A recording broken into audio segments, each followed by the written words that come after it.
सोमनाथ व्यास का परिवार 1993 तक तहखाने में पूजा अर्चना करता था, लेकिन नवंबर 1993 के बाद तहखाने में पूजा पाठ पर रोक लगा दी गई थी। तत्कालीन राज्य सरकार के मुख्यमंत्री मुलायम सिंह के आदेश पर तहखाने में पूजा बंद कर दी गई थी। यह कदम 6 दिसंबर 1992 को अयोध्या में विवादित ढांचे को गिराए जाने के तुरंत बाद उठाया गया था। बात मुलायम सिंह की जाए तो ये वही मुख्यमंत्री थे जिन्होंने अयोध्या में कार सेवकों पर भी गोली चलवाई थी और कहा था कि अगर कार सेवकों पर गोली न चलाता तो मुसलमानों का भरोसा उठ जाता। नमस्कार, आप देख रहे हैं TFI, भारतीय सोशल मीडिया का OG। ज्ञानवापी मामले में हिंदू पक्ष को एक बड़ी उपलब्धि मिली। वाराणसी कोर्ट की जिला अदालत ने व्यास जी तहखाने में हिंदुओं को पूजा करने का अधिकार दिया है। प्रशासन को 7 दिनों के भीतर इसकी व्यवस्था करने के आदेश दिए गए हैं। प्रशासन अर्थात योगी प्रशासन, वो तो 7 घंटे में कर देंगे व्यवस्था। कोर्ट ने कहा यहाँ पर नियमित पूजा की जाएगी। हालांकि जिला अदालत के आदेश के बाद मुस्लिम पक्ष ने आपत्ति जताते हुए कहा कि वह आदेश के खिलाफ हाईकोर्ट में अपील करेंगे। बहुत अच्छी बात है, जिला न्यायालय के बाद आपको हाईकोर्ट में ही जाना चाहिए। हाईकोर्ट के बाद सुप्रीम कोर्ट है और सुप्रीम कोर्ट के बाद भगवान राम का कोर्ट है। हिंदू पक्ष का प्रतिनिधित्व करने वाले वकील विष्णु शंकर जैन ने कहा, मैं 1 मिनट इन वकील साहब को अपना साधुवाद देना चाहूँगा। विष्णु शंकर जैन जी को जितना साधुवाद दिया जाए, इनकी जितनी प्रशंसा की जाए वो कम ही होगी। ये एक वकील नहीं है, ये एक युग पुरुष है, ये एक महामानव है जिन्होंने अपने विधि और कानून की इन्होंने जो भी शिक्षा ली है उसको पूरी तरह से धर्म के कार्य में लगा रखा है। विष्णु शंकर जैन जी, आपके नाम में विष्णु जी भी हैं और शंकर जी भी हैं और उसका साफ साफ प्रभाव आपके कार्य पर और आपके चरित्र पर साफ साफ दिखता है। धन्यवाद विष्णु जी। चलिए न्यूज़ आगे बढ़ाते हैं।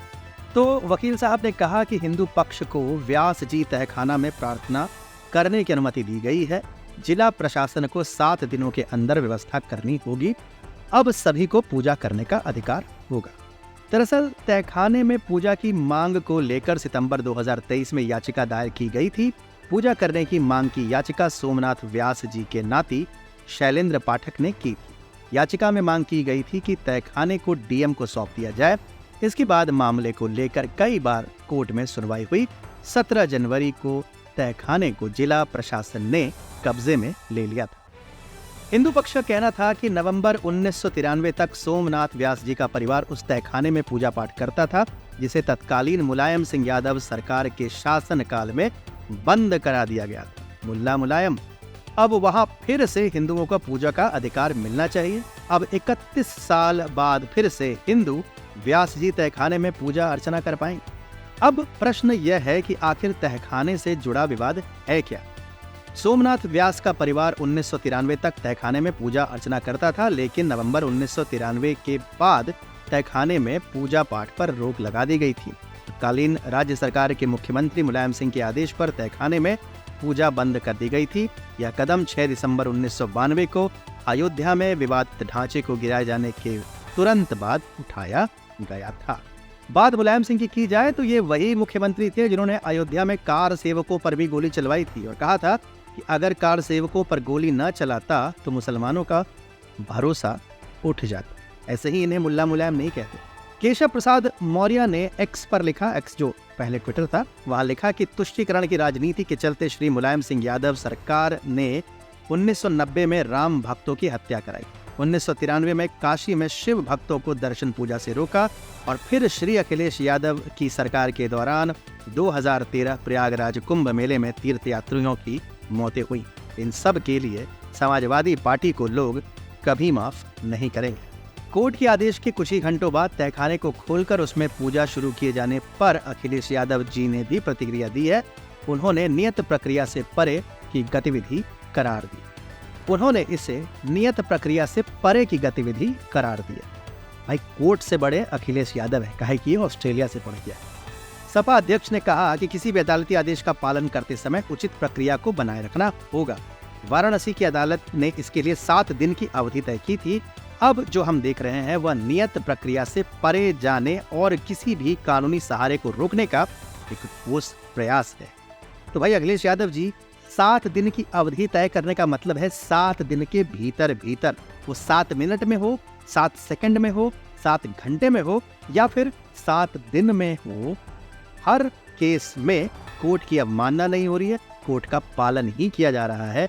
आप तुष्टीकरण के कारण अंधे हो चुके हैं, बहरे हो चुके हैं, पर आप गूंगे नहीं हो रहे हैं, इसीलिए आप अनाप शनाप पके जा रहे हैं। क्या है, आगे बढ़ते हैं। ज्ञानवापी मामले में कुछ दिन पहले ही श्री काशी विश्वनाथ मंदिर से सटे ज्ञानवापी परिसर की भारतीय पुरातत्व सर्वेक्षण की सर्वे रिपोर्ट सार्वजनिक कर दी गई है, जिसमें कई चौंकाने वाले साक्ष्य मिले हैं।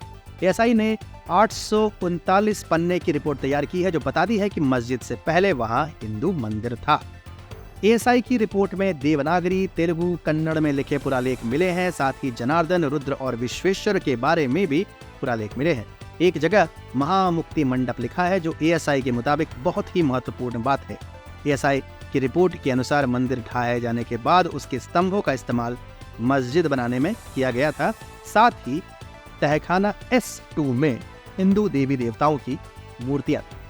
हिंदू पक्ष का मानना है कि विवादित स्थल 12 ज्योतिर्लिंगों में से एक पवित्र धार्मिक स्थल है, जो धार्मिक दृष्टि से हिंदुओं के लिए अत्यंत महत्वपूर्ण है और अब इसी स्थल पर मस्जिद का निर्माण हो चुका है। वर्ष 1669 में क्रूर मुगल शासक औरंगजेब ने प्राचीन हिंदू मंदिर को धराशायी कर मस्जिद का निर्माण करवा दिया था। आज जिस जगह पर काशी विश्वनाथ मंदिर स्थित है, ठीक उसी से सटी जमीन पर अब यह मस्जिद है। लेकिन हिंदू पक्ष के लोग मानते हैं कि जिस जगह पवित्र ज्योतिर्लिंग स्थापित था, वह अब मस्जिद में तब्दील हो चुकी है। अतः मुस्लिम पक्ष कोर्ट के इस फैसले से खासा दुखी है। मुस्लिम पक्ष का कहना है कि वे इस फैसले को लेकर हाई कोर्ट जाएंगे। दरअसल भारत के हर एक मुसलमान को अच्छे से पता है कि ज्ञानवापी का सच क्या है। अरे भाई, ज्ञानवापी स्वयं संस्कृत शब्द है, पर फिर भी मुसलमानों को देखकर कोई बात चौंकाती है तो ये कि हिंदुओं के लिए बेहद महत्वपूर्ण मंदिर को तोड़कर बनाई गई मस्जिद में विध्वंस के स्पष्ट दिखते चिन्हों के बाद भी कोई संवेदनशील व्यक्ति वहां किसी भी भगवान की इबादत कैसे कर सकता है? कैसे मजहबी उन्माद में तोड़े गए मंदिरों पर बनाई गई मस्जिदों को कोई अपनी अस्मिता का प्रतीक बना सकता है? ये तो वही बात हुई कि किसी का घर तोड़ दो और वहां घर बना दो और बोलो ये हमारी पुश्तैनी जमीन है और हमें इस पर गर्व है। अरे गर्व नहीं, शर्म की बात। यदि इसके सिवा कोई और बात हैरान करती है तो वह ये है कि इन मामलों में मुस्लिम वोट को लेकर पुरानी सरकारों द्वारा हिंदुओं के साथ किया गया पक्षपात। मुलायम जहां भी होंगे, सुखी तो कदापि नहीं होंगे।